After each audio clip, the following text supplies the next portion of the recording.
2 hours and tell you the story of God's goodness with our new building. This is new from in 2020, and then somebody donated a bunch of money for us to get this new. So, yeah, God's good. You know, have you heard of missions? They're missionary builders. So we had 14 people come, and I was back there living their RVs for us for a year, for a whole year. And they built this well, they build labor. They're like regular missionaries supported by churches. So you don't pay them to that. And they run and help churches build buildings, and they do an excellent job. And they minister to your church. They ended up saving us 50% of the cost of the building. So, long story short, we thought we were going to borrow $250,000 to build this, and we ended up with 6 figures of it. All of God's goodness. So we love to proclaim God's goodness. Tell it to the nations. We've had so many good opportunities to tell our stories in our community. And it's been awesome.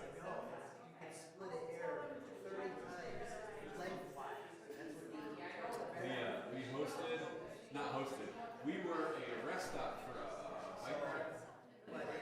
So we used our parking lot for a stop. And I've been just praying about this for us to be involved in the community. That was just a simple no-brainer, sure, do that. Worst thunderstorm in the middle of the ride. And it was a Saturday, but I happened to be in the office. So I'm opening up the garage in the old building in this building. We got like 50 people there roll up there. Totally unsafe. One dude offered me a beer. I'm like, no, man, that's right. But I was in this building in the foyer there. It was like, and they said about coming here. Marvelous deed, marvelous works of the Lord. All right, so let me open it up, and then you don't have to, you can lead us in. All right, we're going to get started, everyone. Welcome to you, the few, the proud. You braved the winter weathers, and we're grateful for that. Welcome. Ben, it's good to see you. How you been? You made it all the way. Good to have you. Welcome to those online. And, you know, the ladies will eventually, maybe. Anyways, I'll keep talking. They'll figure it out. We're going to sing a song here in just a minute. And but before you do, I'm going to put a verse on the screen. What's the Lord been teaching you lately in your devotions? You know those verses where God just really kind of impacts you, and it's really meaningful. And it's not just, I read my daily portion, and it's not just, that was a good academic study, but it was, I saw God today. I drew closer to Him. I was impressed by His greatness. One of those times recently in my Bible reading came from Joshua 4:19. This is right after Joshua's going to get the promised land, and they cross over the Jordan River, and you remember the miracle that God does in getting them over. And then, do you remember what they do after they cross the Jordan River? What's the first thing that Joshua does? Stones. Yes, 12 stones. And this is the verse Joshua telling the people why they did that. So listen to what Joshua says. The people came up out of the Jordan on the 10th day of the first month, and they encamped at Gilgal on the east border of Jericho. And those 12 stones which they took out of the Jordan, Joshua set up at Gilgal. And he said to the people of Israel, when your children ask their fathers in time to come, what do these stones mean? Parents, you've experienced God's greatness. You've experienced the mighty works of God, but your kids haven't. And they may come a time when your kids ask you, Mom, Dad, why do you talk about God all the time? Why do you talk about Jesus all the time? What's the big deal? Look what this was kind of what Joshua was doing when they see these stones and they say, Dad, why are there 12 stones sitting on this bank? This is what you should say. Then you shall let your children know, Israel passed over this Jordan on dry ground, for the Lord your God dried up the waters of the Jordan for you until you passed over, as the Lord your God did to the Red Sea when He dried up for us until we passed over, so that all the peoples of the earth, here it is, may know that the hand of the Lord is mighty, that you may fear the Lord your God forever. You have learned to fear God, to have an awe and a respect for God over the years. Your kids need to know that. You need to testify of that all the time. It's one of the reasons we do so many testimonies. We do those good news testimonies. It's so that your kids can hear that the Lord's hand is mighty. They need to see you just weep because God answered your prayer and let you have opportunity to tell your neighbor about Christ. They need to see people that we've been praying for years come to the Lord so that they too will fear the Lord. We need to instill that in the next generation. We're one generation away from being in the book of Judges when everybody did that which was right in his own eyes. And so what are your 12 stones? How are you teaching your kids that the Lord's hand is mighty and that they need to stand in awe of God because he is truly worthy of it? So with that, we'll sing of that awe and that wonder. Oh, worship the King, number 27. We'll put the words on the screen. Just the first, second, and the last verse, number 27. And Jonathan is going to play for us. He's a Maranatha student from Alaska. So he's going to play for us. What? Draftee, yes. If you're willing, you can serve. So let's sing this together.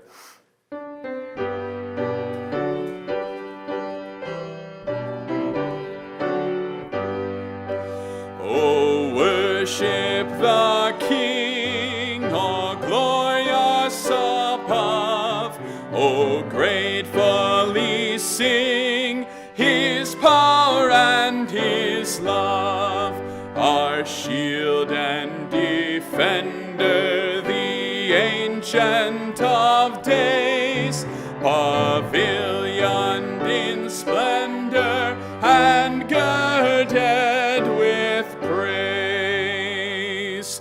Oh, tell of his might, oh, sing of his grace, whose robe is the light, whose canopy space, his chariots of wrath the deep thunder clouds form, and dark is his path on the wings of the storm.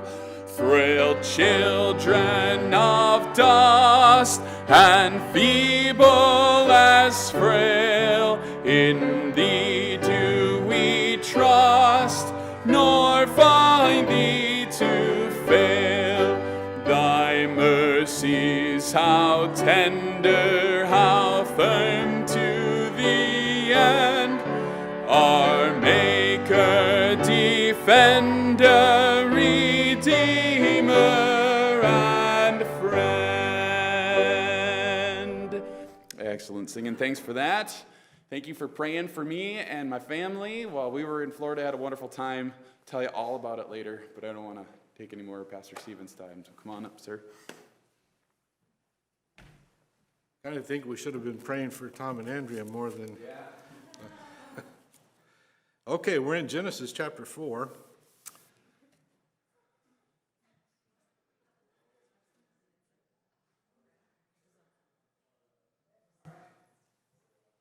All the way from Alaska. When you came to Wisconsin, did you even bother to bring a coat? I did. Oh, okay. Oh, boy. Probably out sunbathing today. Okay, well, we've been talking about Cain.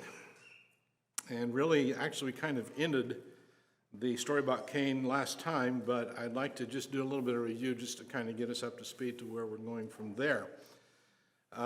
So back in Genesis chapter 4 and verse 16, and Cain went out from the presence of the Lord and dwelt in the land of Nod on the east of Eden.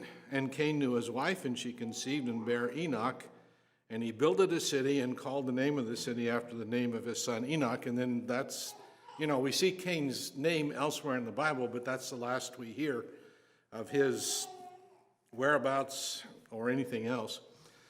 So remember we talked about that Cain went out from the Lord's presence, and the Hebrew gives the meaning of the place of God's special presence. And so, we've already talked about the fact that God possibly met with Adam and his descendants at the east gate of Eden, where they would receive instruction. Now, we can't dogmatically say that that's what happened, but at some point, in some way, they were exposed to God's special presence, and now Cain, that's what's happening here. Cain is going out from God's special presence. In other words, he can't meet face to face with God anymore, or at least a theophany or whatever the case might be. I don't think, they didn't see God, but possibly a God in the form of an angel or a man. And so he went out from the place of God's, and he dwelt in the land of Nod. I've noticed some people on Sunday mornings dwelling in the land of Nod. But that's not what this means, okay? Just want to make sure everybody was aware of that, right? Interestingly, the word Nod means wandering or vagabond. And that's basically what Cain anticipated, that he would be a vagabond. Back in verse 14, behold, thou hast driven me out this day from the face of the earth, and from thy face shall I be hid, and I shall be a fugitive and a vagabond. And so this is what he anticipated. And so probably the land is named after that. Who knows? Or else it was named because of Cain's presence there, which I think would be more likely. And he built a city, and he called the name of that city Enoch. And that name means initiation or commencement, probably indicating that Cain now is starting a different life. And you have to wonder, by naming it that, if he was trying to defy God's prophecy that he would be a wanderer, dwelling here in the land of Nod, but that's it. That's all we hear about Cain from that point on. Again, we see his name elsewhere in the Bible, for instance, down in verse 24, and then in the New Testament as well, but that's it for the history of Cain. Then, beginning in verse 18, we begin to read about his descendants, and this is just kind of a for your information type of process here for the next few verses. Verse 18, and unto Enoch was born Irad, and Irad begat Mehujael, and Mehujael begat Methuselah, and Methuselah begat Lamech. So we really don't know much about those, but we do know a little bit about Lamech because of what verse 19 tells us. And Lamech took unto him 2 wives. The name of the one was Adah, and the name of the other Zillah. And Adah bare Jubal. He was the father of such as dwell in tents and such as have cattle, so on. So Lamech, the word Lamech means conqueror. And we see that Lamech was what we would call today a polygamist. He had 2 wives. Really, we don't know much more about him than that. And then there is Jabal. In verse 20, Jabal's name means wanderer. And isn't it interesting that he dwells in tents? So, in those days, names usually had significance, and as we'll see in a little bit, oftentimes prophetic sense as well. And so it is interesting to see how adults named their children this way. Wanderer, why would you name somebody that? Lamech, conqueror. Jubal is wanderer. And then Jabal, rather, and then Jubal, in verse 21, his brother's name was Jubal. Imagine trying to tell them apart, Jabal and Jubal. He was the father of all such as handle the harp and organ. Interesting, Jubal means sound. And so it could be in a prophetic sense. Now, how did his parents know that he was going to be the father of all such as handle the harp and the organ? I don't know. Whether God just gave them special revelation or because of having that name got his interest, who knows? But it really is interesting just to see what the etymology of some of these names are. Then there is Zillah shall also bear Tubal-Cain in verse 22, an instructor of every artificer in brass and iron, and the sister of Tubal-Cain was Naamah. Tubal-Cain And from his name came the Greek word Vulcan. Does anybody know who the Greek god Vulcan was the god of? Boy, you cheated. You looked at the verse. Or did you actually know? I know. Okay. Just guess because that's what Tubal King was instructor in. Okay. As we tell each other once in a while when we're playing ping pong, there's always got to be one show off. But you're right. He was the god of smiths. And so brass and iron. Interesting. And then we come to verses 23 and 24. There's all different kinds of ideas about exactly what this means. And Lamech said unto his wives, Adah and Zillah, Hear my voice, you wives of Lamech, hearken unto my speech, for I have slain a man to my wounding, and a young man to my hurt. If Cain shall be avenged sevenfold, truly Lamech 70 and sevenfolds. Does anybody have an ESV here that you have open? Could you read verse 24 out of the ESV? Anybody? Okay. 24? Yes. If Cain's revenge is sevenfold, then Lamech's is 77fold. Okay, I'm sorry. Back up to verse 23, about halfway through. For I have slain a man to my wounding. How does the ESV say it? I have killed a man for wounding me, a young man for striking me. Okay. Doesn't that put a different slant on it? King James, I have slain a man to my wounding. Sounds like he was in some kind of a fight and he got wounded. But I believe that the ESV rendition is more accurate to the Hebrew. I have killed a man for wounding me. So what does that make it sound like? Self-defense. Yeah, exactly. That's what I'm looking for. Looks more like self-defense. And of course, in the Old Testament, that was allowed in a case of, defending yourself. There's a note here in my Bible. I have killed a man who wounded me. Cain had slain an unoffending man, and yet was protected by Jehovah. How much more Lamech, who had slain in self-defense? So that in verse 24 there.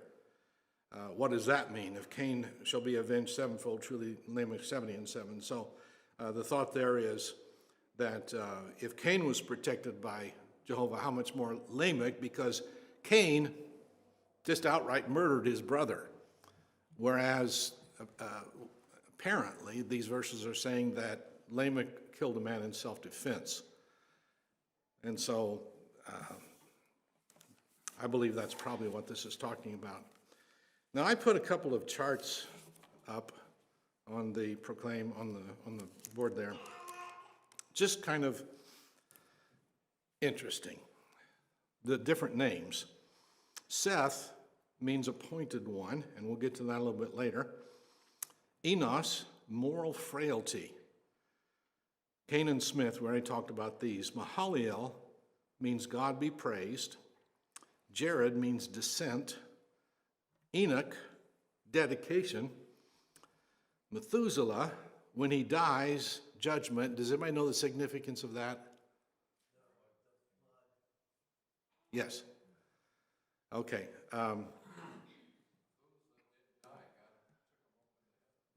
That would be Enoch. Yeah.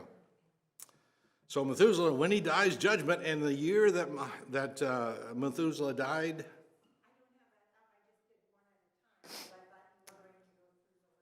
That's the next one. Evidently, we missed this one. But it doesn't matter. Lamech, conqueror, and Noah means rest or comfort. And so we'll backtrack a little bit on some of these. But Enoch, in verse 21, no, not verse 21. Chapter 5, verse 21, excuse me. I don't think that one, Linda, I don't think we put that one on Proclaim. One of the names, the description of the names, I think it's Yeah. This one isn't on, so don't worry about it. Chapter 5. We get into chapter 5, and again, we'll backtrack a little bit here, but I want to address the men, Enoch, Methuselah, and Noah, and then we'll go on from there. Okay. I had a page out of order. That's what's going on here. Back to chapter 4. I thought, why did I jump there? Chapter 4, verse 25. And Adam knew his wife again, and she bare a son, and called his name Seth. For God, said she, hath appointed me another seed instead of Abel, whom Cain slew. And to Seth, to him also there was born a son, and he called his name Enos. Then began men to call upon the name of the Lord.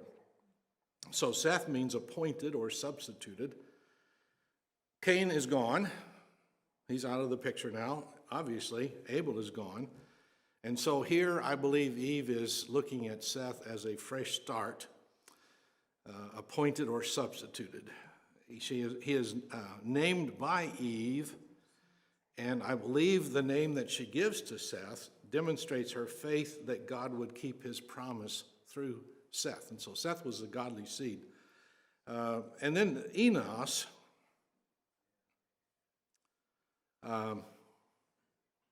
in verse 26, and to Seth, to him also there was born a son, and he called his name Enos. Then began men to call upon the name of the Lord.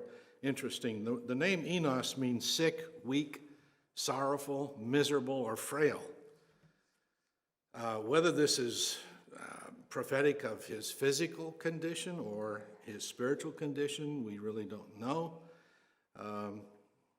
But now the Bible says men begin to call upon the name of the Lord. And again, there's different understandings about what the Bible means about that. Some have speculated that this means that men begin to have a public worship service. Others have said, well, just simply men begin to pray. Well, they just start praying until now? I don't think so. It's possible that at this point there is no longer that meaning of God's special presence that had to be broken off eventually. And we never do know, the Bible never really tells us point blank when that happened, but that might be what this is talking about.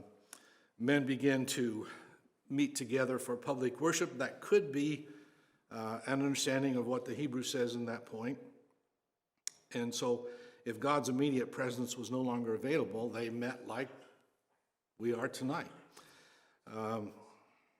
Also, another possible meaning has been suggested that this means that men begin to call themselves by the name of the Lord.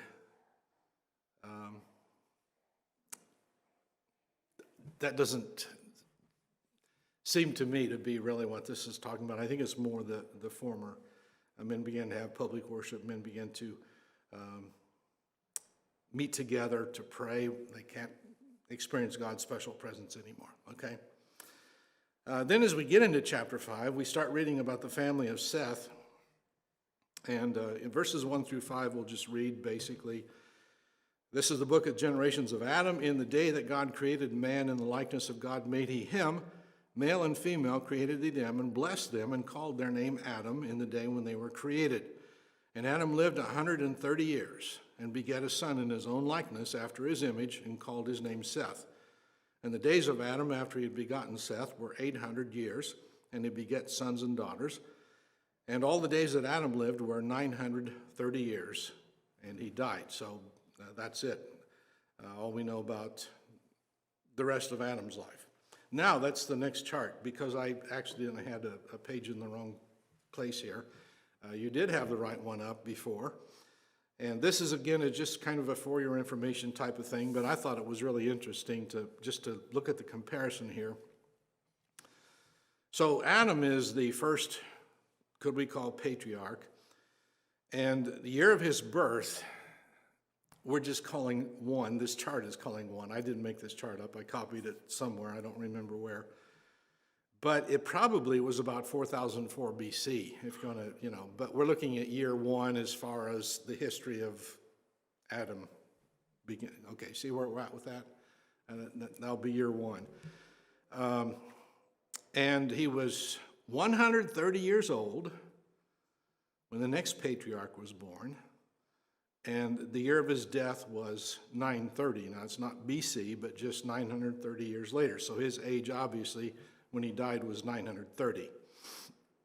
Then there is Seth, and he was born 130 years later. When he was 105, Enos was born, and he died in the year 1042 at the age of 912.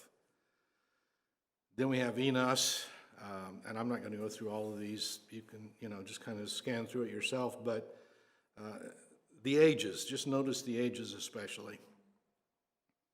Canaan, 910, Mahaliel, 895, Jared, 962, and then Enoch, 365, and we already know why Enoch only lived to be 365 years old, because God took him. Then we have Methuselah, and we'll talk about that a little bit more later. Maybe not tonight, but we'll get to it. And Lamech only lived to be 777 years old. Then we have Noah, 950 years old. So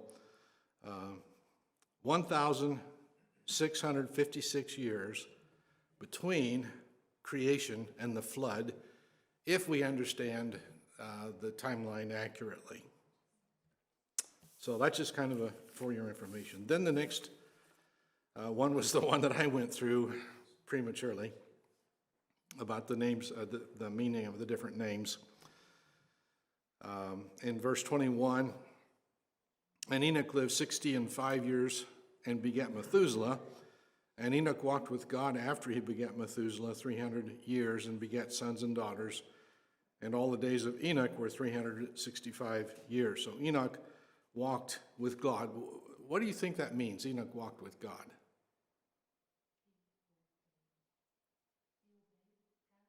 Well, I'm sure he obeyed God.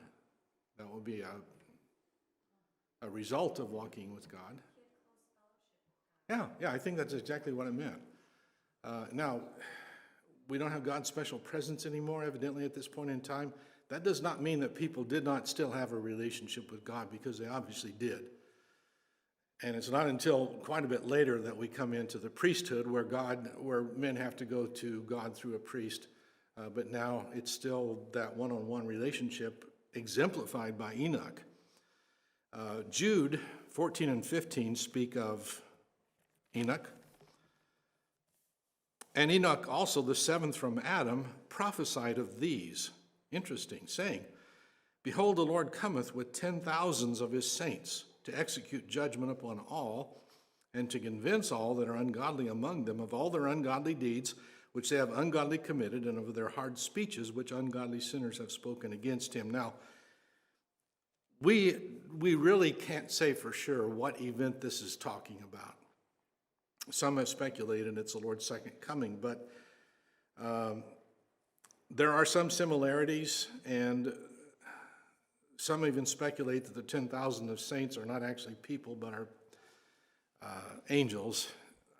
Bottom line, we just don't really know what this is referring to, but it is referring to a time when Christ comes back for judgment. Now, it certainly sounds like the second advent, but I wouldn't be dogmatic about that. So amazingly, though, Enoch, way back in those thousands of years ago, prophesied of some coming judgment. Also, Hebrews talks about Enoch in chapter 11 and verse 5 of Hebrews.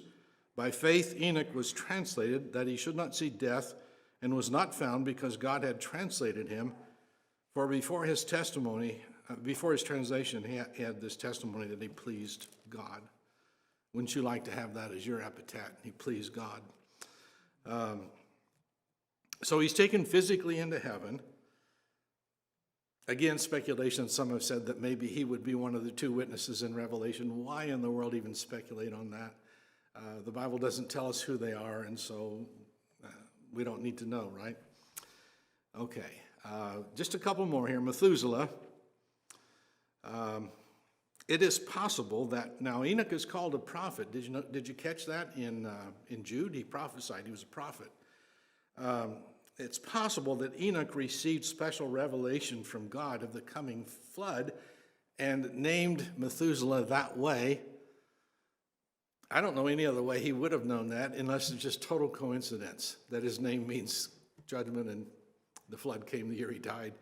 I have to think that probably God revealed to Methuselah that the flood would come at that time.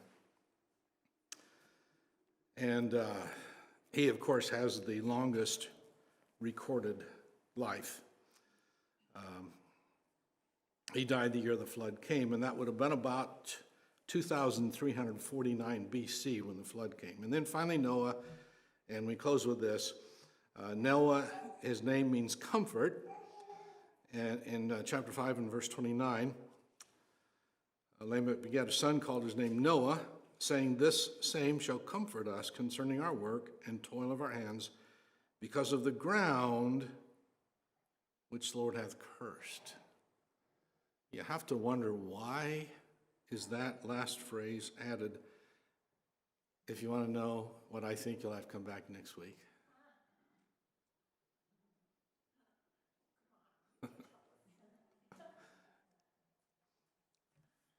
And so Noah means comfort, and he's so named because through him God would bring comfort.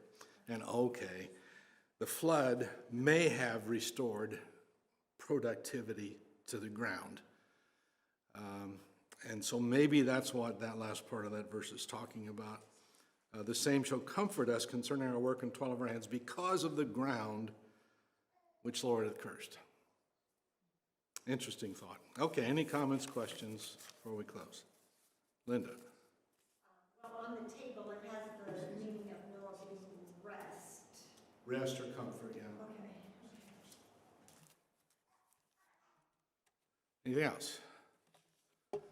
Okay, I do have several letters here, several missionary letters, and I'm just going to read one tonight from Tim Smith. I find myself more frequently praying Psalm 90, verse 20, "Put them in fear, O Lord, that the nations may know themselves to be but men." Psalm 2,